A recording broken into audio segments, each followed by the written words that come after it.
എന്നെ കോളേജ് മൊത്തം cargo cargo എന്നാണ് വിളിക്കുക. അവിടെ എൻ്റെ പെങ്ങള് പഠിക്കാൻ വന്നിരുന്നു. അപ്പൊ അവളെ ലേഡി കാർഗോ എന്നാണ് വിളിക്കുക. Lady cargo. ശ്യാം എന്നൊക്കെ പറഞ്ഞു കഴിഞ്ഞാൽ സിനിമ ഫീൽഡിൽ തക്കാളി വണ്ടി പറഞ്ഞ പോലെ ശ്യാമുമാരാ. പടായി എന്ന് പറയുമ്പോൾ നമ്മൾ വിചാരിക്കാത്തൊരു അല്ല, ആള് മരിച്ചു കഴിഞ്ഞാൽ ചുമരില് പടായിലോ. അപ്പൊ അതിനെ റെഫർ ചെയ്തിട്ടാണ് അച്ഛൻ പടായി എന്ന് പറയുന്നത്. വേറെ കൈയടിച്ചില്ലെങ്കിലും നമ്മുടെ കൈയടിക്കുന്ന സാധനം ഉണ്ടാവില്ല. പുത്തൂരന്തരനാട്ടിൽ ജനിച്ചവരെല്ലാം പൊന്നിന്റെ നിറമുള്ളവരായിരുന്നു അമ്മേ. എന്നിട്ട് ഞാൻ മാത്രം എന്താ അമ്മേ ഈ കശുവണ്ടി ചുട്ടത് പോലെ ആയ.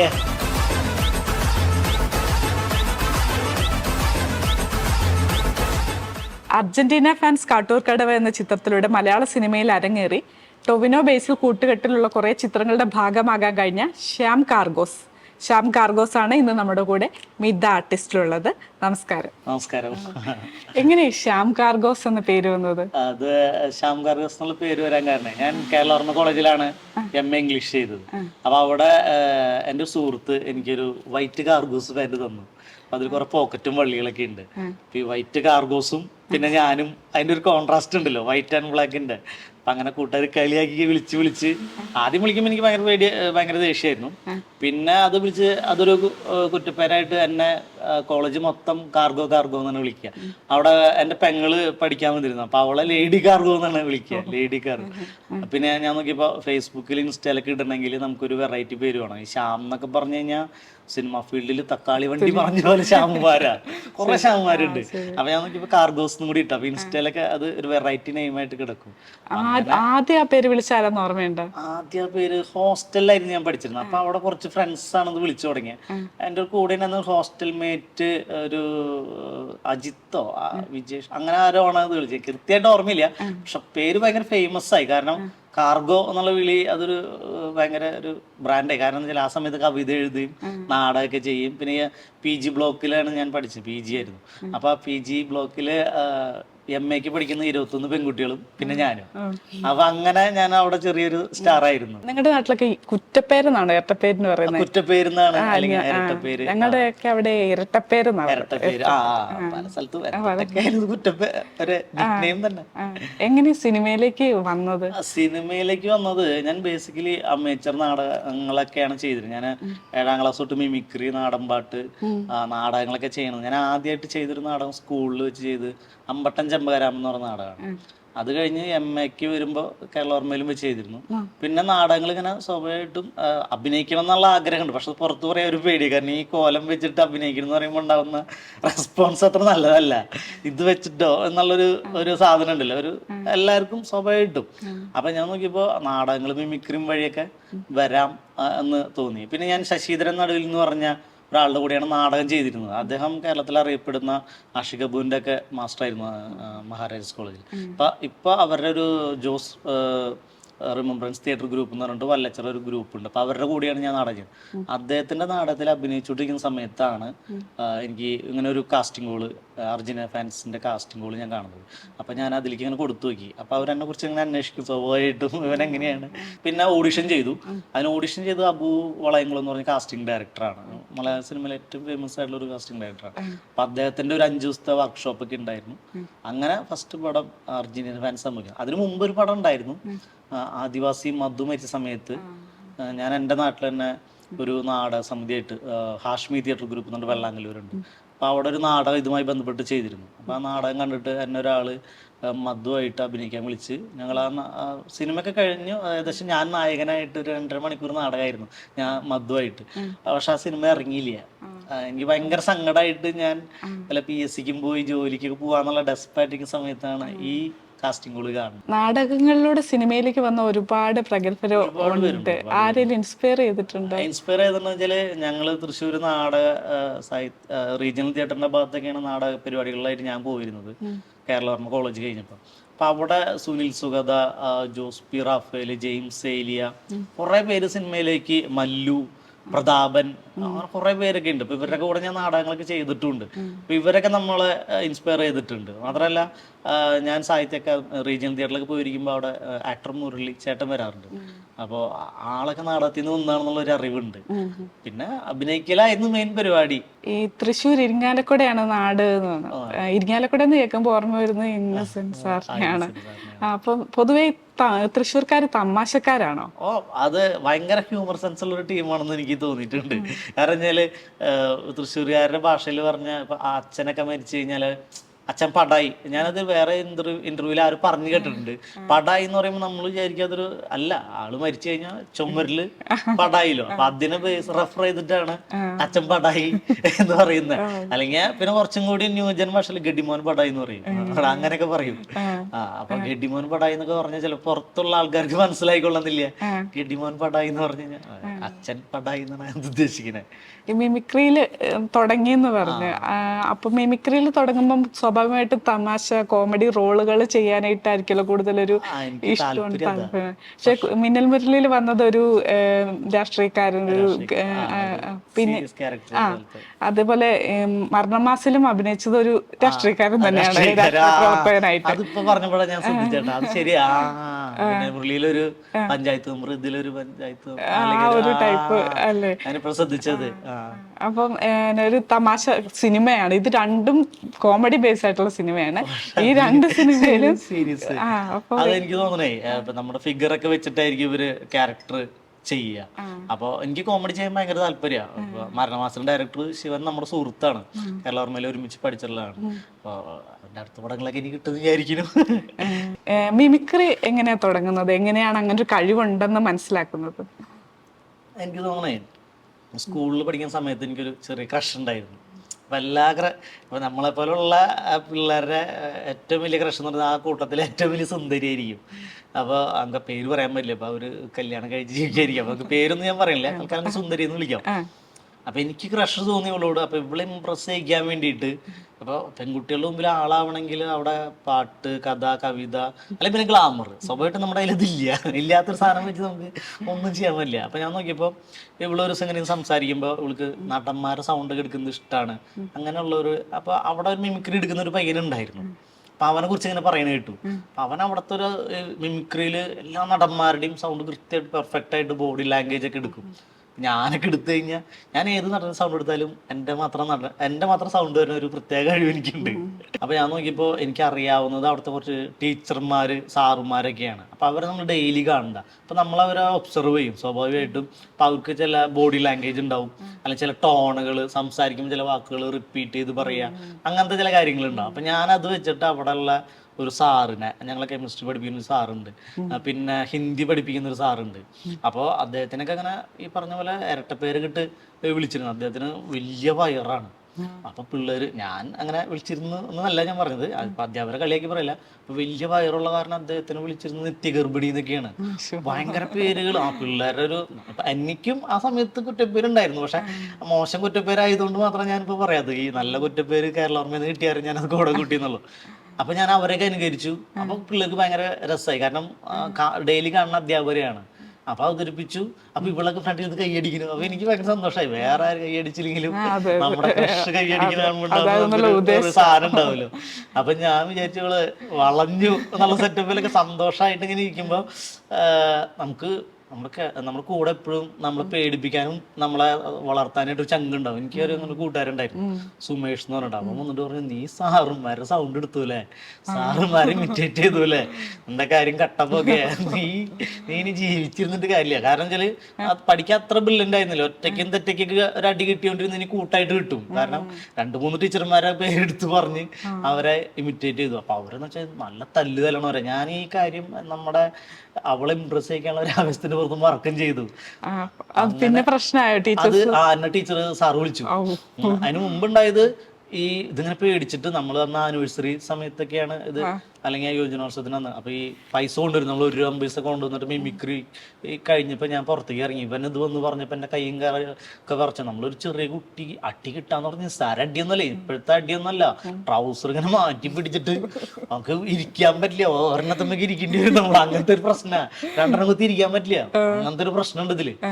അപ്പൊ ഞാനത് പേടിച്ചിട്ട് മിഠായി വാങ്ങാൻ കൊണ്ടുവന്ന പൈസ സ്കൂളിന്റെ BVMHS എന്ന് പറഞ്ഞൊരു സ്കൂളാണ് കൽപ്പറമ്പിൽ, അതിന് തൊട്ടപ്പുറത്ത് ഒരു കൈപ്പോളുണ്ട്, കപ്പേളയുണ്ട്. അപ്പൊ ഞാൻ അവിടെ കൊണ്ട് ഈ പൈസ ഇട്ടിട്ട് ഞാൻ ദൈവമേ ഇവള് വളഞ്ഞില്ലെങ്കിലും കുഴപ്പമില്ല, എനിക്ക് അടി കിട്ടാണ്ടിരിക്കും. സത്യത്തിൽ നമ്മൾ പ്രാർത്ഥിക്കണത് ദൈവങ്ങൾ കേൾക്കുന്ന പറഞ്ഞ സത്യം. ഞാൻ ദൈവം ഇവള് വളഞ്ഞില്ലെങ്കിലും കുഴപ്പമില്ല എന്നുള്ളത് ദൈവം കേട്ടു. പ്രൈസ് വന്നപ്പോ ഫസ്റ്റ് എനിക്കുണ്ട്, first prize goes to Shyam BS എന്നൊക്കെ പറഞ്ഞിട്ട് അവിടെ അനൗൺസ്മെന്റ് വന്നു.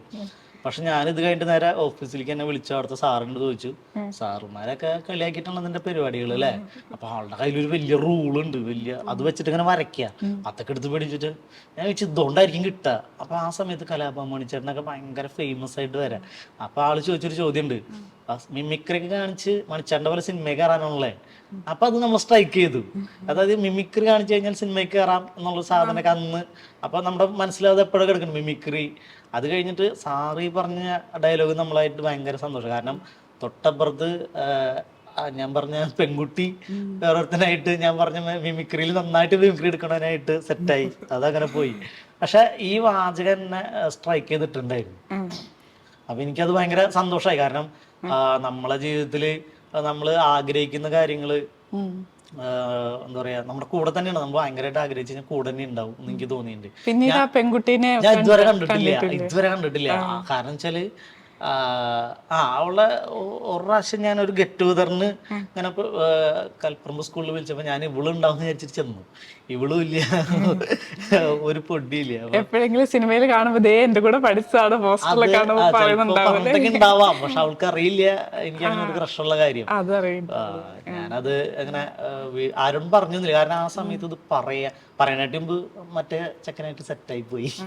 അപ്പൊ അതെനിക്ക് ഭയങ്കര ഇപ്പോഴും ഞാൻ ആലോചിക്കുമ്പോ അത് നന്നായി എനിക്ക് തോന്നുന്നുണ്ട്. കാരണം ചിലപ്പോ അതൊക്കെ ആയിട്ട് പോയി ഈ മിമിക്രി നമ്മളിട്ട് നമ്മൾ അങ്ങനെ പിന്നീട് മിമിക്രി കൂടുതൽ പഠിക്കാനും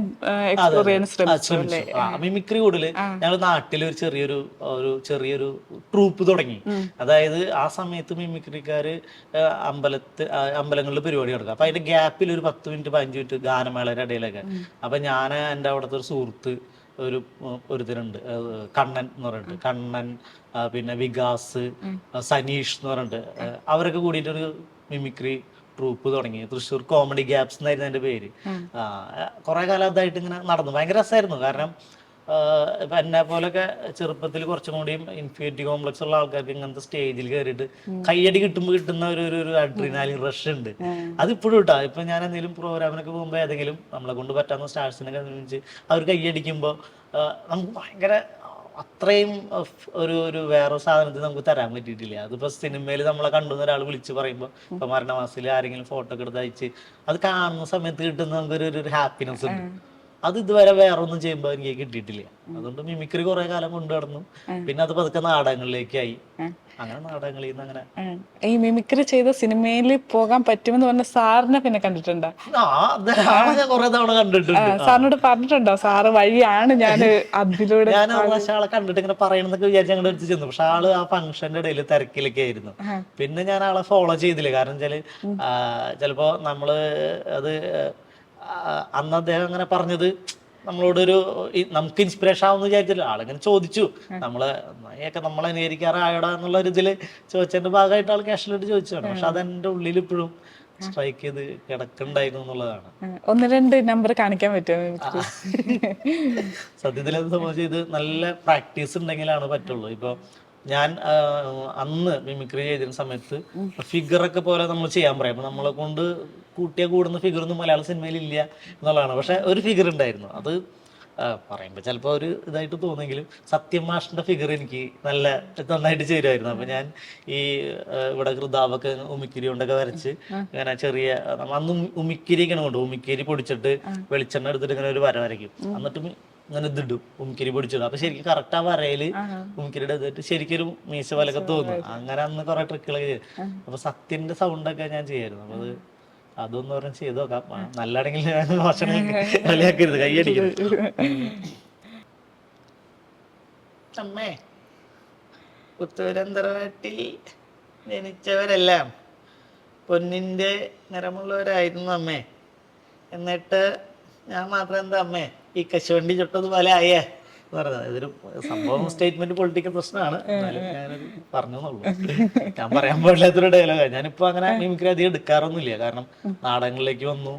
നമ്മള് അങ്ങനെ അത് പ്രാക്ടീസ് ചെയ്യണം, നല്ല പെർഫെക്റ്റ് ആയിട്ട് സൗണ്ടും മോഡുലേഷൻ അതൊക്കെ നമുക്ക് കുറച്ച് പണിയുള്ള പരിപാടിയാണ്. ഇപ്പൊ ജോലികളൊക്കെ ഉണ്ട്, 1-2 ജോലികളുണ്ട്. ഞാൻ സ്കൂളിൽ പഠിപ്പിക്കുന്നുണ്ട്, പിന്നെ ഒരു ഈവനിങ് വന്നിട്ട് ഒരു ഹോസ്റ്റല് വാർഡനാണ്. അപ്പൊ ഇതിന്റെ ഇടയിലൊന്നും നമുക്ക് സമയം കിട്ടില്ല ഇത് പ്രാക്ടീസ് ചെയ്യാൻ. അപ്പൊ ഒരു ടീച്ചറും കൂടിയാണെന്ന് പറഞ്ഞു. അപ്പൊ ഈ അഭിനയം എന്നുള്ളൊരു മോഹം ഉള്ളിൽ കിടക്കുമ്പം ഒരു ടീച്ചിങ്ങിലേക്ക് തിരിയാനും കൂടെ ഉണ്ടായ കാരണം എന്താ? അത് കാരണം എന്ന് വെച്ച് കഴിഞ്ഞാല് ഇത് നമുക്ക് പറ്റാവുന്ന പണികൾ എടുക്കുക എന്നുള്ളൊരു പോളിസി ഞാൻ ആദ്യമേ സ്വീകരിച്ചിരുന്നു. ഞാൻ +2 ഒക്കെ പഠിച്ചപ്പോൾ ഒരു ഗ്യാപ്പ്, ഒരു കൊല്ലം കഴിഞ്ഞിട്ടാണ് ഞാൻ ഡിഗ്രിക്ക് ജോയിൻ ചെയ്യണത്. അപ്പോൾ ഞാൻ നോക്കിയപ്പോൾ നമ്മൾ സിനിമാ പരിപാടിയായിട്ട് ഇറങ്ങുമ്പോൾ ഒരു പ്രശ്നം എന്ന് വെച്ചാൽ എൻ്റെ വീട്ടിലൊക്കെ ഭയങ്കര പ്രശ്നങ്ങളാണ്. ഞാൻ നേരത്തെ പറഞ്ഞല്ലോ, നമ്മൾ വീട്ടുകാർ ഉദ്ദേശിക്കുന്നത് നമ്മളൊരു പഠിച്ച് അവർ പറയുന്ന വഴി കൂടെ പോയിട്ട് വലിയൊരാളാന്ന് പറഞ്ഞു കഴിഞ്ഞാൽ എഞ്ചിനീയറൊക്കെ ആവണമെന്നായിരുന്നു എൻ്റെ അച്ഛൻ്റെ ഡ്രീം. പക്ഷെ എൻ്റെ അച്ഛൻ്റെ ഡ്രീമൊന്നും ഞാൻ ഫോളോ ചെയ്യുന്നില്ല. ഞാൻ ഈ പാട്ടും കാര്യങ്ങളൊക്കെ ആയിട്ട് ഫോളോ ചെയ്യാം. അപ്പോൾ എനിക്ക് തോന്നി സിനിമയിലേക്കോ നാടകത്തിലേക്കോ വരുമ്പോൾ എന്ന് വെച്ചാൽ നമുക്ക് സ്ഥായിയായിട്ടുള്ള സാമ്പത്തിക ലാഭം ഉണ്ടാവില്ല. നമുക്ക് കാര്യം കലയോടുള്ള സ്നേഹം ഉണ്ടെങ്കിലും നമുക്ക് ജീവിച്ചു പോകണമല്ലോ, നമുക്ക് ഫാമിലി ലൈഫ് ലീഡ് ചെയ്യുമ്പോൾ. അപ്പോൾ ഞാൻ നോക്കിയപ്പോൾ എൻ്റെ ഒരു കൂട്ടുകാരി MA കഴിഞ്ഞപ്പോൾ, ഞാൻ MA കഴിഞ്ഞിട്ട് എന്ത് ചെയ്യണമെന്ന് അറിയില്ല. അപ്പോൾ എൻ്റെ കൂട്ടുകാരി ജോജി എന്ന് പറഞ്ഞൊരു കൂട്ടുകാരി, അവൾ ടീച്ചിങ്ങിന് പോകണമെന്ന് പറഞ്ഞു. അപ്പം ഞാനും അപേക്ഷ കൊടുത്തു, അങ്ങനെ അത് കിട്ടി. അപ്പോൾ എനിക്ക് തോന്നി ടീച്ചിങ് കുറച്ചും കൂടിയും എളുപ്പമുള്ള ജോലിയാണ്. മീൻസ് ഒരു അർത്ഥത്തിൽ പറയുകയാണെങ്കിൽ മോർണിംഗ് ടു ഈവനിങ് വരെ ഉള്ളൂ. പിന്നെ സർക്കാർ പറയുന്ന എല്ലാ ദിവസങ്ങളും മുടക്കാണ്. പിന്നെ 2 മാസം ഹോളിഡേ നമുക്ക് കിട്ടും. പിന്നെ ശനി ഞായർ മുടക്കാണ്, എല്ലാം മുടക്കുള്ളൂ. അപ്പം നമുക്ക് കിട്ടുന്ന സമയം നമുക്ക് സിനിമ പരിപാടികളും നാടകങ്ങളൊക്കെ ചെയ്യാം. മാത്രമല്ല ടീച്ചർ എന്ന് പറയുമ്പോൾ കിട്ടുന്ന ഒരു റെസ്പെക്റ്റ് ഉണ്ട്, അത് ഭയങ്കര വലുതാണ്. ഞാനത് പല സിനിമാ സെറ്റിലും ചെല്ലുമ്പോൾ എന്താ ചെയ്യണമെന്ന് ചോദിക്കുമ്പോൾ കമ്മ്യൂണിക്കേറ്റ് ഇംഗ്ലീഷ് ടീച്ചർ എന്ന് പറയുമ്പോൾ അവർ കമ്മ്യൂണിക്കേറ്റ് ഇംഗ്ലീഷ് ടീച്ചറോ, അപ്പോൾ നമ്മുടെ രൂപം വെച്ചിട്ട് അവർ ആ പ്രൊഫഷൻ തീരെ പ്രതീക്ഷിക്കുന്നില്ല. അപ്പോൾ അങ്ങനെ കിട്ടുന്ന ഒരു റെസ്പെക്റ്റും ഭയങ്കരമാണ്. പിന്നെ അത്യാവശ്യം കുഴപ്പമില്ല, നല്ല സാലറിയാണ് കമ്മ്യൂണിക്കേറ്റ് ഇംഗ്ലീഷ് ടീച്ചർ. ഞാനിപ്പോൾ വർക്ക് ചെയ്യുന്നത് ആക്സെൻ്റ എന്ന് പറയുന്ന ഒരു കമ്മ്യൂണിക്കേറ്റ് ഇംഗ്ലീഷ് ടീച്ചേഴ്സിന് പ്രൊവൈഡ് ചെയ്യുന്ന ഒരു സ്ഥാപനത്തിലാണ്. അപ്പോൾ അവിടെ നല്ല സാലറിയാണ് അവർ തരുന്നത്.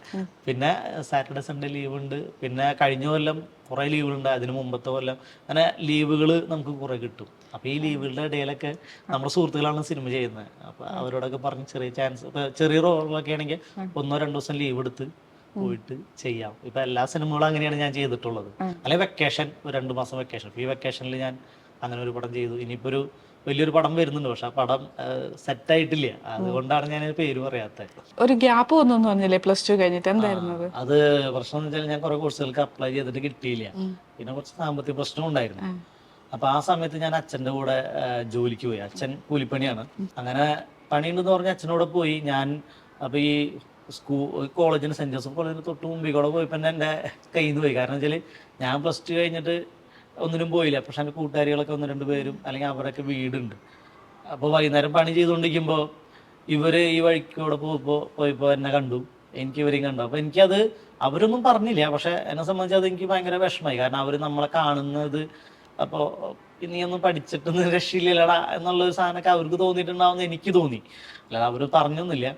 അപ്പൊ അത് തന്നെ എനിക്ക് ഭയങ്കര സങ്കടമായി. ഞാൻ അതിൻ്റെ ഇടയിൽ കുറെ വേറെ പണികൾക്ക് പോയി. അലുമിനിയം ഫാബ്രിക്കേഷൻ, ഓട്ടോറിക്ഷ ഓടിക്കുക, അങ്ങനെ കുറെ പണികൾക്ക് ഒക്കെ ഞാൻ പോയിരുന്നു. ഗ്യാസ് സ്റ്റവ് റിപ്പയറിങ് പരിപാടികൾ ഒക്കെ പോയിരുന്നു. നമ്മൾ നല്ല ഹാർഡ് വർക്ക് എന്ന് പറഞ്ഞാൽ ഭയങ്കര പണിയാണ്. കരിങ്കല്ലൊക്കെ എടുത്ത് പൊക്കി ഒരു കുളം പണിയാൻ കരാറ് കിട്ടി കഴിഞ്ഞാൽ നമ്മളൊരു 30-40 ദിവസം കരിങ്കല്ല് ചുമക്കണം. അത് അതിന്റെ താഴെ നിന്ന് തൊട്ട് മുകളിൽ വരെ. ഞാൻ അച്ഛൻ്റെ അനിയൻ്റെ കൂടെ ഒക്കെ ഒരു ദിവസം ഒരു കുളം പണിക്ക് പോയിരുന്നു. അപ്പൊ അതിന് എക്സ്ട്രാ പൈസ കിട്ടുന്നിട്ട് ആക്രാന്തം കൂടി പോയതാണ്. പക്ഷെ അവിടെ ചെന്നപ്പോഴാണ് പെട്ടുപോയി. വലിയ കരിങ്കല്ലൊക്കെ എടുത്ത് വെക്കുക. അപ്പൊ ഒരു 5 ദിവസം കഴിഞ്ഞപ്പോഴേക്കും നമുക്ക് കൈയൊക്കെ കരിങ്കല്ല് കുത്തി ഓട്ടയ്ക്ക് ആവും. ഭയങ്കര പ്രശ്നം.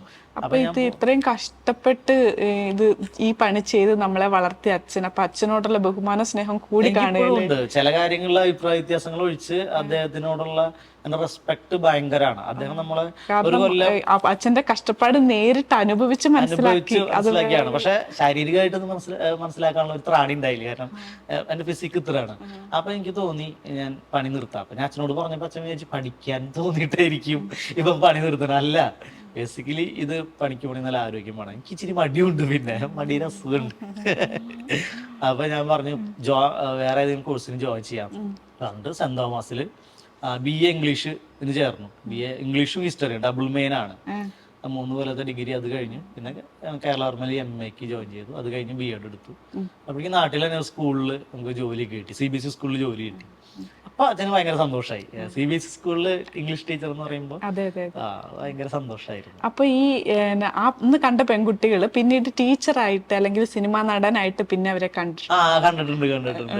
അപ്പൊ അവർക്ക് ഭയങ്കര സന്തോഷമായിരുന്നു. അപ്പൊ അവര് എന്നോട് പറഞ്ഞു, നീ മീൻസ് സിനിമാ നടനാവുന്ന എന്റെ കൂടെ പഠിച്ച ആരും, ഈവൺ നമ്മുടെ സുഹൃത്തുക്കളോ വീട്ടുകാർ പോലും വിചാരിച്ചിട്ടില്ല സിനിമയിൽ അഭിനയിക്കും എന്നുള്ളത്.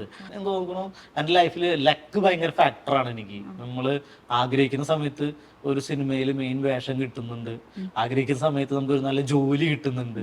അങ്ങനെ സിനിമയിൽ എല്ലാരും പറഞ്ഞ ലക്ക് ഫാക്ടർ എപ്പോഴും എനിക്ക് ഉണ്ടെന്ന് തോന്നിയിട്ടുണ്ട്. ഭയങ്കര ഭാഗ്യവാനാണ്.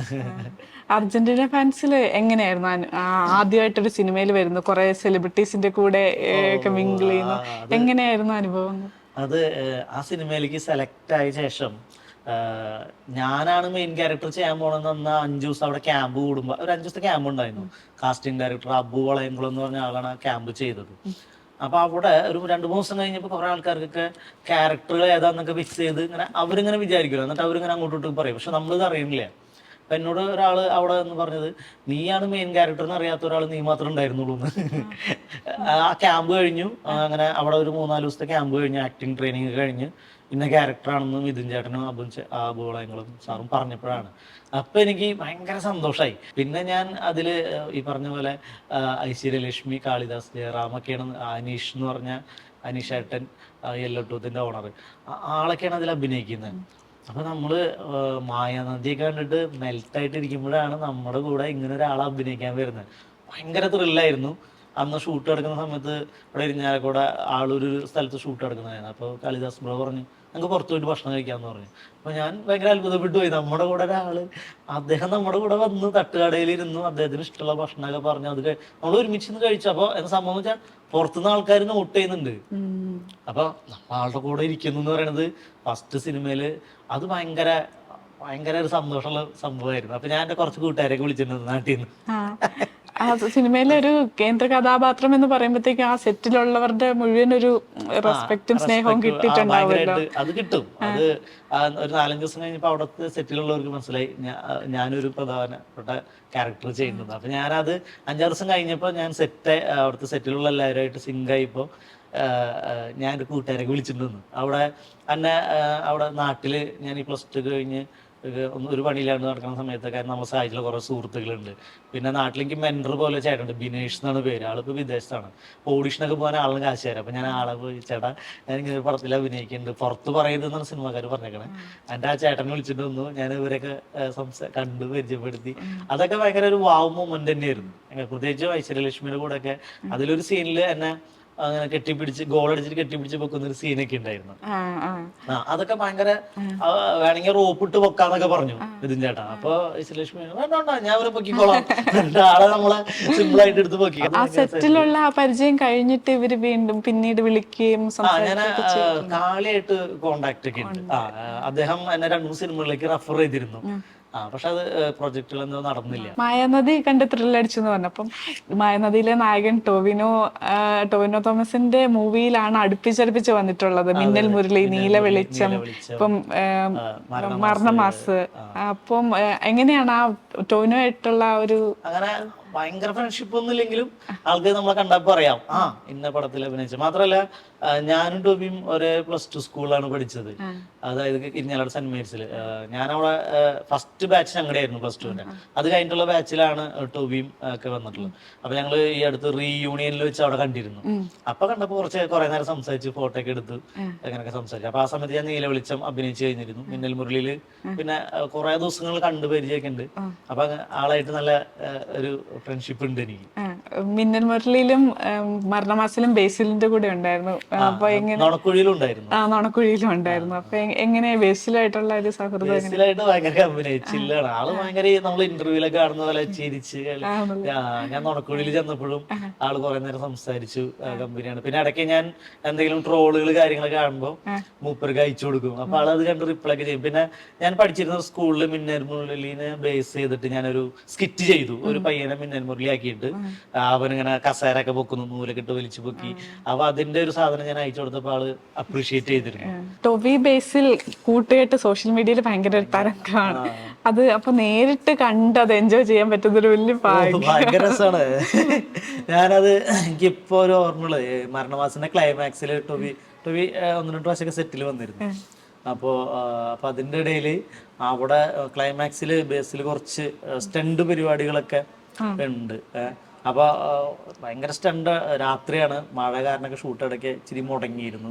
അപ്പൊ ഈ ടോവി വന്നിട്ട് അവനെ കൊണ്ട് 2 സ്റ്റണ്ട് കൂടി ഹൈറ്റിൽ അടിക്കി എന്നൊക്കെ പറയുമ്പോൾ ബേസിൽ ബ്രോ അതിനനുസരിച്ച് അങ്ങോട്ടും ട്രോളും. ഞാൻ മിന്നൽ മുരളിയിൽ നിന്നെ ഇതിനേക്കാൾ കൂടുതൽ ജയിക്കുന്നൊക്കെ പറഞ്ഞിട്ട് ഇവര് വന്നു കഴിഞ്ഞാൽ അങ്ങോട്ടും ഇങ്ങോട്ടും ട്രോളും. ഭയങ്കര കോമഡിയാവും. കണ്ടു നിൽക്കുന്നവർക്കും ഭയങ്കര രസമായിരിക്കും അത്. ഇന്റർനാഷണൽ ലെവലിൽ ശ്രദ്ധിക്കപ്പെട്ട സിനിമയാണ് മിന്നൽ മുരളി. അതിലേക്ക് എങ്ങനെയായിരുന്നു വിളിച്ചത്? അതിൽ അസോസിയേറ്റ് ആയിട്ട് വർക്ക് ചെയ്തിരുന്നത് ശിവപ്രസാദ്, മരണമാസിന്റെ ഡയറക്ടർ. അവൻ എൻ്റെ കൂടെ കോളേജിൽ പഠിച്ചിരുന്നു. ഞങ്ങൾ ആ സമയത്ത് നാടകവും കഥയും കവിതയൊക്കെ ആയിട്ടുള്ളൊരു ടീമുണ്ട്. മിന്നൽ മുരളി ഓണായിപ്പോൾ, പ്രൊജക്റ്റ് ഓണായിപ്പോൾ എൻ്റെ ഒരു കാസ്റ്റിംഗ് കോൾ ഉണ്ടായിരുന്നു. അങ്ങനെ കുറച്ച് നായികനെ വേണമെന്നൊക്കെ പറഞ്ഞിട്ട്. അപ്പം ഇവൻ ഇതിനുണ്ടെന്ന് എനിക്കറിയാം. ഞാൻ നൈസായിട്ട് ഫോൺ വിളിച്ചിട്ട് ചാൻസ് വെച്ചു. അത് കഴിഞ്ഞിട്ട് അതിലൊരു ചെറിയ പരിപാടിയാണ്, പഞ്ചായത്ത് മെമ്പറാണ് എന്ന് പറഞ്ഞു. അപ്പോൾ കുറച്ച് ദിവസം ഉണ്ടാവുള്ളൂ എന്ന് പറഞ്ഞിട്ട് എനിക്ക് വിളി വന്നു, പ്രൊഡക്ഷനിൽ നിന്ന് വിളി വന്നു. അപ്പോൾ എനിക്ക് ഭയങ്കര സന്തോഷമായി. അങ്ങനെ ആ പടത്തിൽ ജോയിൻ ചെയ്തു. അപ്പോൾ അതിൽ ചെറിയൊരു പഞ്ചായത്ത് മെമ്പർ പരിപാടിയാണ്. പക്ഷെ ആ പഞ്ചായത്ത് മെമ്പർ എല്ലാ സീനിലും എല്ലായിടത്തും ഇങ്ങനെ ചെറുതായിട്ട് വന്നു പോണ പരിപാടിയാണെങ്കിലും കുറേ സീനുകളിലുണ്ട്. ബേസിൽ ഡയറക്ടർ ആയിരിക്കുന്ന സെറ്റപ്പ് മൊത്തം കൂളായിരിക്കുമല്ലോ, നല്ല ഞാൻ കണ്ടിട്ടുള്ള അങ്ങനെയാണ്. ആളുടെ ഒരു ട്രേഡ് മാർക്കായിട്ടുള്ള ചിരി ഉണ്ടല്ലോ, അത് എപ്പോഴും ഉണ്ട്. അപ്പൊ നമ്മളെ കുറച്ച് ശാന്തമാക്കാനും നമ്മുടെ ടെൻഷനൊക്കെ ഇല്ലാണ്ടാക്കും. കാരണം അത്രയും വലിയ സെറ്റില് നമുക്കൊരു സ്പേസ് കിട്ടുമെന്ന് പറയുന്നത് തന്നെ വലിയ കാര്യമാണ്. മാത്രമല്ല ഇവര് നമ്മളോട് പെരുമാറുന്ന രീതി, അത് ആക്ടേഴ്സിനെ കൂളാക്കുക എന്നുള്ള സാധനം കൂടി ഇവർക്കുണ്ട്. അതായത് ആക്ടേഴ്സിൻ്റെ അടുത്ത് മോശമായിട്ട് ബിഹേവ് ചെയ്ത് കഴിഞ്ഞാൽ ചിലപ്പോൾ അടുത്ത ഷോട്ടിൽ അയാൾ നിൽക്കുമ്പോൾ അയാൾക്ക് ഡയലോഗ് പറയാനോ അയാൾ പ്രോപ്പർ എക്സ്പ്രഷനോ വരില്ല എന്ന് കൃത്യമായിട്ട് അറിയാവുന്ന ടെക്നീഷ്യൻസ് ആണ്. അതുകൊണ്ട് തന്നെ ആക്ടേഴ്സിനൊക്കെ ഭയങ്കര രസമായിട്ടാണ് ട്രീറ്റ് ചെയ്യുന്നത് തന്നെ. ശിവപ്രസാദ് സുഹൃത്താണ്. പിന്നീട് ശിവപ്രസാദിന്റെ സിനിമയിൽ അഭിനയിച്ചു. അപ്പൊ ഒരു സുഹൃത്തിന്റെ സിനിമയിൽ അഭിനയിച്ചപ്പോൾ ഉള്ളൊരു ഫീലിംഗ് എന്തായിരുന്നു?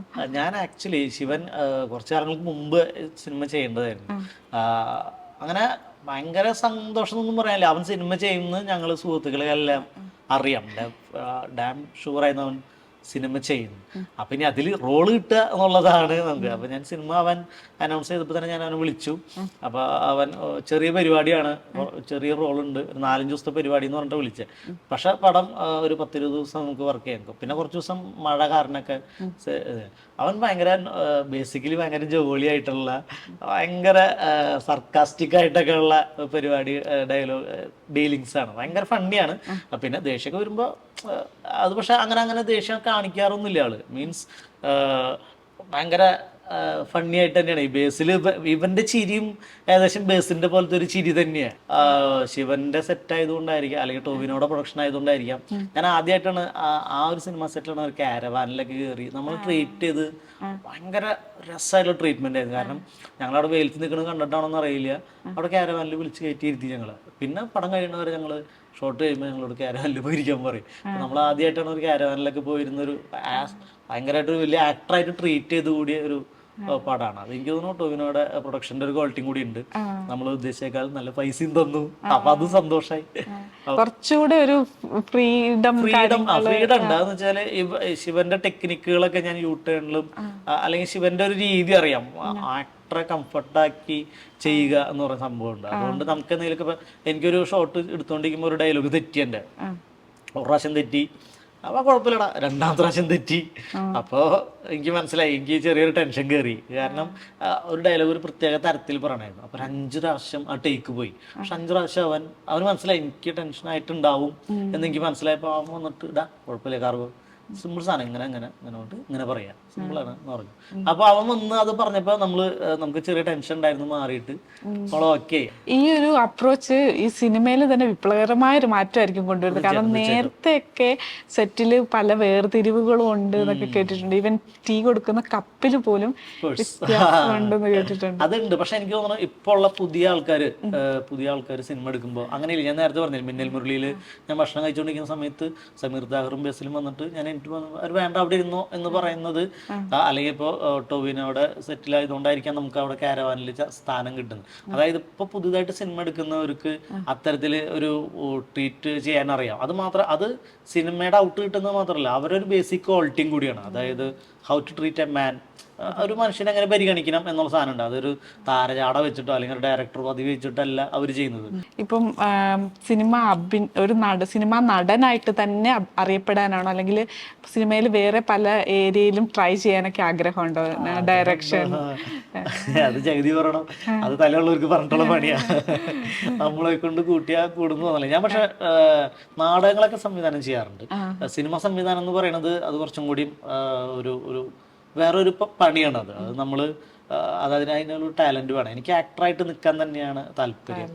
നാടകം അഭിനയിക്കുമ്പോഴാണോ സിനിമ അഭിനയിക്കുമ്പോഴാണോ കൂടുതൽ തൃപ്തി തോന്നുന്നത്? അങ്ങനെ അത് ചോദ്യം രണ്ടിനും രണ്ടിൻ്റെതായ തൃപ്തി തന്നെയാണ്. പിന്നെ എനിക്ക് തോന്നിയിട്ടുള്ളത് നാടകം ചെയ്യുമ്പോൾ എന്ന സംഭവം എന്ന് വെച്ച് കഴിഞ്ഞാൽ, നമ്മളൊരു നാടകം തുടങ്ങി കഴിഞ്ഞാൽ നമ്മൾ ആ ക്യാരക്ടറായിട്ട് ഫുൾ ടൈം അതിൻ്റെ ഉള്ളിലുണ്ട്. അതിലൊരു കട്ടും ഒന്നുമില്ല. അതായത് നമ്മളിപ്പോൾ ഒരു ക്യാരക്ടറായിട്ട്, ഇപ്പോൾ ഞാൻ ശശിയേട്ടൻ്റെ കൂടെ നാടകം ചെയ്യുമ്പോഴായാലും, അല്ലെങ്കിൽ വെള്ളാങ്കല്ലൂർ ഹാഷ്മി തിയേറ്ററിലൊക്കെ ഞാൻ ഒരു നാടകം ചെയ്തിരുന്നു, 100 സിംഹാസനങ്ങൾ എന്ന് പറഞ്ഞിട്ട്. അത് ആ നാടകത്തിൽ അതിന് ഇന്റർവെൽ ഇല്ല. അത് നമ്മൾ ബാക്കിൽ പോയിട്ട് ഡ്രസ്സ് മാറി വരുന്ന പരിപാടി. പക്ഷെ ആ സമയത്ത് പോലും നമ്മൾ കണ്ടിന്യൂസ് ആയിട്ട് ഒരു ക്യാരക്ടറിന്റെ ഇമോഷൻ ഇങ്ങനെ പിടിച്ച് ഗ്രോത്ത് നമുക്ക് ഫീൽ ചെയ്യാൻ പറ്റും. സിനിമയിലാകുമ്പോൾ സംബന്ധിച്ച് നമ്മളൊരു ക്യാരക്ടർ ചെയ്തിട്ടുണ്ടെങ്കിൽ കട്ട് എന്ന് പറഞ്ഞിട്ട് കട്ട് വിളിച്ച് കഴിഞ്ഞാൽ ചിലപ്പോൾ ലൈറ്റ് അല്ലെങ്കിൽ ഫോക്കസ് എന്ന് പറഞ്ഞ പരിപാടി. അപ്പൊ നമ്മൾ അത് ക്യാരക്ടറിന്റെ ഫുൾ ഇമോഷൻ ചിലപ്പോൾ കട്ട് ചെയ്തിട്ട് പിന്നെ ആ ഇമോഷൻ വീണ്ടും അടുത്ത ഷോട്ടിൽ അതേ ഇമോഷൻ ക്യാരി ചെയ്തു വരണം. അപ്പൊ രണ്ടിനും രണ്ടിൻ്റെതായൊരു സംഭവമാണ്. ഞാനിപ്പോൾ ഒരു നാടകം ചെയ്യാനായിട്ട് ഉദ്ദേശിക്കുന്നുണ്ട്. ഒരു സോളോ ഒരു പെർഫോമൻസ്. എൻ്റെ സുഹൃത്ത് അലിയാർ എന്ന് പറഞ്ഞിട്ടൊരു നാടകം ചെയ്യുന്ന ഒരാളാണ്. അപ്പോൾ ആളുമായി ബന്ധപ്പെട്ട ഒരു സോളോ ആകുമ്പോൾ നമ്മൾ ഒറ്റയ്ക്കാണ്. അപ്പോൾ വേറെ ആൾക്കാരും ഇത് ബുദ്ധിമുട്ടിക്കുന്നുണ്ട്. ഇപ്പോൾ അഭിനയമുണ്ട്, മിമിക്രി ഉണ്ട്, വേറെ എന്തൊക്കെയുണ്ട് കയ്യില്? വേറെ ഞാൻ കവിതാ പരിപാടികളൊക്കെ കവിത എഴുതുമായിരുന്നു. ഇപ്പോഴും എഴുതുന്നുണ്ട്. കേരള ഓർമ്മയിൽ പഠിക്കുന്ന സമയത്ത് ഞാനൊരു കവിതാ സമാഹാരം ഇറക്കിയിരുന്നു. ഫ്രൂട്ട് സലാഡ് എന്നാണ് അതിൻ്റെ പേര്. അപ്പോൾ അത് HNC ആണ് പബ്ലിഷ് ചെയ്തത്. അതിനെ സഹായിച്ചത് ഈ പറഞ്ഞ അലിയാരും ശിവനും അവിടെയുള്ള സുഹൃത്തുക്കൾ കുറേ പേരുണ്ട്. ശിവൻ, അനൂപ് സണ്ണി, ശബരി, സിജിൻ, അങ്ങനെ കുറേ സുഹൃത്തുക്കളുടെ. അലിയാരുടെ പുസ്തകം ഇറങ്ങിയ സമയത്താണ് എൻ്റെ പുസ്തകം ഇറങ്ങുന്നത്. അപ്പം അതിൽ കുറച്ച് എഴുത്തൊക്കെ ഉണ്ട്. ഇപ്പോഴും എഴുതുന്നുണ്ട്. പക്ഷെ ഇപ്പൊ ഞാൻ എന്താ സംഭവം എന്ന് വെച്ചാല്, സിനിമയിലൊക്കെ വന്നാലേ ഇനി നമ്മൾ എന്തെങ്കിലും എഴുതുന്നത് ഇച്ചിരി മോശമായി കഴിഞ്ഞാൽ വൻ ട്രോള് വരും. ആദ്യം വരുന്ന ഇവന്മാരെല്ലാരും കൂടി വട്ടത്തിലിരുന്ന് നമ്മളെ കളിയാക്കാന്നുള്ളതാണ്. പിന്നെ എനിക്ക് തോന്നി ഞാൻ എഴുതിയില്ലെങ്കിലും മലയാള സാഹിത്യത്തിന് പ്രത്യേകിച്ചൊന്നും വലിയ അപകടം സംഭവിക്കില്ല. അങ്ങനത്തെ വിഷമമുള്ള ഒരു സംഭവം അല്ല അതിപ്പോ. നമ്മള് മാത്രല്ല പഞ്ചായത്ത് തോറും എഴുത്തുകാരാണ്. അപ്പൊ ഞാൻ അതിന്റെ ഇടയിൽ പോയിട്ട് അവർക്കൊരു കോമ്പറ്റീഷൻ, വെറുതെ ഇങ്ങനെ നമ്മളായിട്ടൊരു കോമ്പറ്റീഷൻ എഴുതുന്നൊക്കെ ഉണ്ട്. കേരള ഓർമ്മയിൽ പഠിച്ചിരുന്ന സമയത്ത് കുറച്ച് കവിതകളൊക്കെ എഴുതുന്നു. അതിലൊരു വരി ആ സമയത്ത് കുറെ ക്രഷൊക്കെ ഉണ്ടായിട്ട് ഇതേപോലെ പറയാൻ പേടിയായിട്ട് നമ്മൾ എഴുതി തീർക്കുക എന്നുള്ളതാണ്. കാരണം നമ്മൾ ഈ മുഖം വെച്ച് പറയുമ്പോൾ അവരുടെ റിസൾട്ട് എന്തായിരിക്കും എന്നുള്ളൊരു കോംപ്ലക്സ് കാരണം ചിലത് പറഞ്ഞു ചിലത് പറഞ്ഞില്ല എന്നുള്ളൊക്കെ ഒരു സംഭവം ഉണ്ടാകും. ഒരു വരി എനിക്കിപ്പോൾ ഓർമ്മ വരുന്നത് ഒരു ചെറിയ ഹൈക്കുമാണ്. എൻ്റെ ചെമ്പരത്തിയെ ഇത്രമേൽ നിൻ കവിൾത്തടങ്ങൾ തുടുക്കുവാൻ രാവും പകലും നിന്നെ പ്രണയിക്കുന്നത് ആര്. അങ്ങനെയാണ്. ചെമ്പരത്തി ഇപ്പോഴും ചുവന്നുള്ള ഇരിക്കണം. അപ്പൊ അത് ചുവന്ന് തുടിക്കാൻ നിന്നെ ആരെങ്ങനെ പ്രണയിക്കണേ എന്ന് ചോദിച്ചുള്ള ഒരു ഹൈക്ക് കവിതകള് എനിക്ക് ആ സമയത്ത് അങ്ങനെ ഇപ്പോഴും എഴുതുന്നുണ്ട്. പക്ഷെ പെൺകുട്ടികളെ ശ്രദ്ധിച്ചോ? കുറച്ചു പേരൊക്കെ ശ്രദ്ധിച്ചു. പക്ഷെ ആ ശ്രദ്ധയ്ക്കൊന്നും വലിയ കാര്യം ഉണ്ടായില്ല. കാരണം നമ്മള് ഈ കോളേജിലെ ക്രഷ് എന്നൊക്കെ പറഞ്ഞു കഴിഞ്ഞാൽ ആ സമയത്ത് നമുക്ക് ഉണ്ടാവുന്ന, പിന്നെ അത് ലൈഫിലേക്ക് വർക്ക്ഔട്ട് ആവാൻ ഭയങ്കര ബുദ്ധിമുട്ടായിരിക്കും. സിനിമയിൽ വന്നു കഴിഞ്ഞിട്ട് പെൺകുട്ടികളാണെങ്കിലും അത് നമ്മള് പണ്ട് നമ്മള് ഇഷ്ടമാണെന്നൊക്കെ പറഞ്ഞിട്ടുള്ള വായി നോക്കിയിട്ടുള്ള കുറെ ആൾക്കാര് മെസ്സേജ് അയക്കും. അങ്ങനെ എന്നെ വിളിച്ചു. ഞാൻ എനിക്ക് ഒരു ചെറിയൊരു ഇഷ്ടം ഉണ്ടായിരുന്ന ഒരു പെൺകുട്ടി അർജന്റീന ഫാൻസ് കണ്ടിട്ട് തിരിച്ചെന്നെ വിളിച്ചിട്ട് എന്നോട് ചോദിച്ചിട്ടുണ്ട്, ഇപ്പൊ എങ്ങനെയാ അവസ്ഥ. ഞാൻ പറഞ്ഞിട്ട് ഇപ്പൊ നല്ല അവസ്ഥ ആയതുകൊണ്ട് പുറത്തുനിന്ന് ഒരാളെടുക്കണില്ല. അല്ല, അവളത് ചോദിച്ചത് കാരണം വെച്ചാല് അവളെ സംബന്ധിച്ച് അന്ന് പറയാത്തക്ക ഒരു എന്താ പറയാ പൈസ ഉണ്ടാവുന്നില്ല, അല്ലെങ്കിൽ ഫെയിം ആവുന്ന അവളൊന്നും വിചാരിക്കുന്നില്ല. അപ്പൊ അതുകൊണ്ട് അവള് പറഞ്ഞു ഇത് വർക്കാവില്ല എന്ന് പറഞ്ഞ് അവള് പോയി. പിന്നെ അർജന്റീന ഫാൻസ് ഇറങ്ങിയ സമയത്ത് ആള് ഗൾഫിൽ എന്തോ ജോലി ചെയ്യൊക്കെ ആയിരുന്നു. അപ്പൊ അവിടെ നിന്ന് തന്നെ വിളിച്ചു, എന്താണ് ഇപ്പൊ പരിപാടി, കമ്മിറ്റഡ് ആണോ എന്ന് വെച്ച് ഞാൻ പറഞ്ഞു 2 വട്ടം കമ്മിറ്റഡ് ആണെന്ന് പറഞ്ഞു. കാരണം മാരേജ് അതൊക്കെ കഴിഞ്ഞു. അപ്പൊ ലൈഫിൽ സിനിമേനായാലും കുറച്ചും കൂടി സീരിയസ് ആയിട്ട് കാണാൻ തുടങ്ങി, റോളുകൾ കിട്ടുന്നു. അപ്പൊ നമ്മൾ ഇനി അതിൽ ഫോക്കസ് ചെയ്യുക എന്നുള്ളതാണ്. ഞാനത് അതിനെ പ്രൊഫഷണലായിട്ട് എടുക്കുക. ഇടയ്ക്ക് നമ്മുടെ മനസ്സൊന്ന് ചാഞ്ചാടും, എന്നാലും പിടിച്ചു നിർത്തി അങ്ങനെ ആലോചിക്കും, മോനെ വേണ്ട, ഇതിൽ പോയി കഴിഞ്ഞാൽ പണ്ടത്തെ പോലെ തന്നെ ഇരുന്ന് സങ്കടപ്പെട്ട് കരയേണ്ടിയൊക്കെ വരും എന്നൊക്കെ ഉള്ള ഒരു പരിപാടികളുണ്ട്. നമുക്ക് അന്ന് ഇഷ്ടമാണെന്നൊക്കെ പറഞ്ഞിട്ട് നമ്മളോട് ഇഷ്ടമാണെന്നൊക്കെ പറഞ്ഞ് നമ്മൾ വീട്ടിലേക്ക് വരാം, കല്യാണം ആലോചിക്കട്ടെ എന്ന് പറയുമ്പോൾ ജാതി, മതം, സാമ്പത്തികം ഒക്കെ പറഞ്ഞ് തള്ളി പോയിട്ടുള്ളവര് ഇപ്പൊ മെസ്സേജ് അയക്കുന്നുണ്ട്. ഇല്ലാന്ന് പറയില്ല. കിട്ടിയ പാർട്ട്ണറിൽ ഞാൻ ഭയങ്കര ഹാപ്പിയാണ്. അവള് എന്ന് പറഞ്ഞു കഴിഞ്ഞാൽ അങ്ങനെ ഭയങ്കര ആഗ്രഹങ്ങളുള്ള ഒരാളുമല്ല. അപ്പൊ അവൾക്കറിയാം അങ്ങനത്തെ കുറെ ആൾക്കാരുണ്ട്, അല്ലെങ്കിൽ എനിക്ക് ഇഷ്ടമുണ്ടായിരുന്ന ആൾക്കാരുണ്ട്. അപ്പൊ ഇന്ന് ഇന്റർവ്യൂല് ഇതൊക്കെ പറഞ്ഞു കഴിയുമ്പോൾ അവിടെ ചെല്ലുമ്പോൾ ചോദിക്കും. പക്ഷെ ആള് കുറച്ചും കൂടി കുഴപ്പമില്ല, ആൾക്കറിയാം നമ്മൾ എവിടെയാണ് നിൽക്കുന്നത്, നമ്മൾ എന്താണ് ഉദ്ദേശിക്കുന്നത്, ഞാൻ എങ്ങോട്ടാ ലൈഫിൽ പോകണമെന്ന് അറിയാവുന്ന ഭയങ്കര ഒരു കിടിലം പാർട്ട്ണറാണ്. എനിക്കത് കിട്ടിയത് എൻ്റെ ഭാഗ്യമായിട്ട് തോന്നുന്നു. കാരണം വെച്ചാൽ എല്ലാവരും പറയും കല്യാണം കഴിഞ്ഞ കാല് കിട്ടിയെന്ന്. പക്ഷെ എനിക്ക് കല്യാണം കഴിഞ്ഞ ശേഷമാണ് അർജന്റീന ഫാൻസ് കിട്ടുന്നത്. ഒരു ഭാഗ്യമായിട്ട്. അപ്പോൾ അതിൽ ഞാൻ ഭയങ്കര ഹാപ്പിയാണ്. കുട്ടികൾ ഒരാളാണുള്ളത്, ആരോൺ. ഇപ്പോൾ 2ാം ക്ലാസ്സിലേക്ക് അറിയും.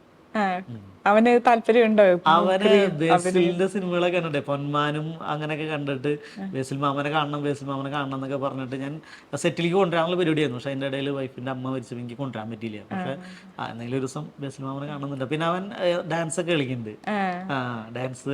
ഡാൻസ് ഭയങ്കര ഇഷ്ടമാണ്, പാട്ടൊക്കെ പാടുന്നുണ്ട്. ലേഡി കാർഗോ അല്ലാതെ വേറെ സഹോദരങ്ങൾ? ഉണ്ട്, എനിക്ക് 2 സഹോദരിമാരാണുള്ളത്. ഒന്ന് സൗമ്യ, ആള് കല്യാണം കഴിഞ്ഞു, ഇപ്പൊ ഗൾഫിലാണ്, നേഴ്സായിട്ട് വർക്ക് ചെയ്യണം. പുള്ളിക്കാരിയാണോ ലേഡി കാർഗോ? അല്ലല്ല, അതിന് താഴെയുള്ള രമ്യ എന്ന് പറഞ്ഞ അവളവിടെ പൊളിറ്റിക്സ് പഠിക്കാൻ വന്നപ്പോ പെങ്ങള് കാർഗോന്റെ പെങ്ങൾ ലേഡി കാർഗോ. അവള് റഷ്യൻ പൊളിറ്റിക്സിൽ PhD ഡോക്ടറേറ്റ് ഒക്കെ എടുത്ത് ചെന്നൈയിലെ ഒരു യൂണിവേഴ്സിറ്റിയിൽ ടീച്ചറായിട്ട് വർക്ക് ചെയ്യാം. ഇനി ഫ്യൂച്ചർ പ്ലാൻ എന്താണ്? മൂവീസ് ഇനി വരാനുള്ള മൂവീസ് എന്ന് പറയുന്നത്, ഇപ്പൊ ഞാൻ 2-3 പടങ്ങളിൽ അഭിനയിച്ചു. അതിലൊന്ന് സുഭാഷ് ലളിത സുബ്രഹ്മണ്യത്തിന്റെ ഒരു പടം, ശ്രീനാഥ് ബാസി നായകനായിട്ടുള്ള പടം. അതിൽ ചെറിയൊരു വേഷം കപ്പ്യാരായിട്ട്. പിന്നെ വഡു എന്ന് പറഞ്ഞിട്ട് ശ്രീജിത്ത് പൊയിൽക്കാവിന്റെ ഒരു പടം, അതിൽ TG രവിയും അദ്ദേഹത്തിന്റെ മകനാണ് നായകൻ. അതിലൊരു വേഷം ചെയ്തിട്ടുണ്ട്. പിന്നെ ഒരു പടം തോംസൺ എന്ന് പറഞ്ഞ ഒരാള് ഡയറക്ട് ചെയ്ത ധ്യാൻ ശ്രീനിവാസന്റെ പടം, അതിൽ ചെറിയൊരു ഹോട്ടൽ ബോയ് ആയിട്ട്. അതില് അസീസിക്കൊക്കെ ഉണ്ട്, അസീസ് നെടുമങ്ങാടൊക്കെ ഉണ്ട്. അപ്പോൾ ധ്യാൻ്റെ കൂടെ ഒക്കെ ചെറിയൊരു വേഷം ചെയ്തിട്ടുണ്ട്. പിന്നെ മിഥുൻ മാനുവൽ തോമസ് ആളുടെ ഒരു വെബ് സീരീസ് വരുന്നുണ്ട്, അണലി എന്ന് പറഞ്ഞിട്ട്, അതിലും ഒരു വേഷം ചെയ്തിട്ടുണ്ട്. പിന്നെ 2 വലിയ പ്രൊജക്റ്റ് വരാനുണ്ട്. അപ്പോൾ അതിലേക്ക് ഇപ്പം ഈ രാജേഷ് നാരായണൻ എന്ന് പറഞ്ഞ ആള് എന്നെ ഒരു പടത്തിൽ കാസ്റ്റ് ചെയ്തിട്ടുണ്ട്. അപ്പോൾ പരിപാടികളൊന്നും സെറ്റായിട്ടില്ല, ഷൂട്ട് തുടങ്ങിയിട്ട്. സിനിമയുടെ കാര്യമായതുകൊണ്ട് നമുക്കൊന്നും പറയാൻ പറ്റില്ല. അപ്പോൾ നമ്മളോട് വന്നിരുന്നിട്ട് അത് ഇത്ര വലിയ പ്രൊജക്റ്റ് ഉണ്ടെന്ന് തള്ളി കഴിഞ്ഞിട്ട് സംഭവം നടന്നില്ലെങ്കിൽ ഇവൻ അന്നാ പ്രൊജക്റ്റ് തള്ളിയെന്ന് പറഞ്ഞിട്ട് നമ്മളെന്തെങ്കിലും പോസ്റ്റ് ഇടുമ്പോൾ ട്രോളാൻ കുറെ ആൾക്കാരുണ്ട്. എന്നെ പോലെ വരുന്ന ആക്ടേഴ്സിന് സ്പേസ് കൊടുക്കുന്ന മീഡിയാസ് വളരെ കുറവാണ്. മീൻസ് ഞാൻ മീഡിയ സ്പേസ് കൊടുക്കുന്നില്ല എന്നല്ല പറയുന്നത്, പക്ഷെ അവരെ വിളിച്ചൊരു ഇന്റർവ്യൂ കൊടുത്ത് ഇങ്ങനെ നടനുണ്ട്, ഇയാൾ ഇങ്ങനെയാണ്, അല്ലെങ്കിൽ ഇങ്ങനത്തെ ഒരു സ്പേസിലാണ്, അങ്ങനെ സ്പേസ് കൊടുക്കുന്ന ഓൺലൈൻ മീഡിയാസ്, അതിന്റെ പേരിൽ എനിക്ക് ഭയങ്കര ജെന്യുവനായിട്ട് ഭയങ്കര താങ്ക്സ് ആണ്. സത്യം പറഞ്ഞാൽ ഞാൻ ഇന്നലെ രാത്രി ആലോചിച്ചപ്പോൾ എനിക്ക് ഭയങ്കര സന്തോഷമായി, കണ്ണൊക്കെ നിറഞ്ഞു. അഭിനയ ജീവിതത്തിലെ ഏറ്റവും വലിയ ആഗ്രഹം എന്താ? ഞാൻ നായകനായിട്ടുള്ള ഒരു ഫിലിമാണ് ഞാൻ ആഗ്രഹിക്കുന്നത്. എന്നെ പോലത്തുള്ള ആൾക്കാരെ വെച്ച് നായകനാക്കാവുന്ന ഫിലിം മേക്കേഴ്സും അല്ലെങ്കിൽ അങ്ങനെയുള്ള തോട്ടും വന്നു എന്നുള്ളതാണ് മലയാള സിനിമയുടെ ഏറ്റവും വലിയൊരു ഗുണം. അപ്പോൾ ഇത്ര നേരം സിനിമയുടെ കുറേ വിശേഷങ്ങളെല്ലാം കേട്ടു. ഇനി ഒരുപാട് നല്ല പ്രൊജക്റ്റുകൾ വരട്ടെ എന്ന് ആശംസിക്കുന്നു. നന്ദി. എന്തായാലും എന്നെപ്പോലുള്ള ആൾക്കാരെ വിളിച്ച് സ്പേസ് തരണേന് S27-നും പിന്നെ എന്നെ ഇങ്ങോട്ട് വിളിക്കാൻ കാരണം ജോമോനോടും ഹൃദയം നിറഞ്ഞു നന്ദി. Thank you. കാണാം.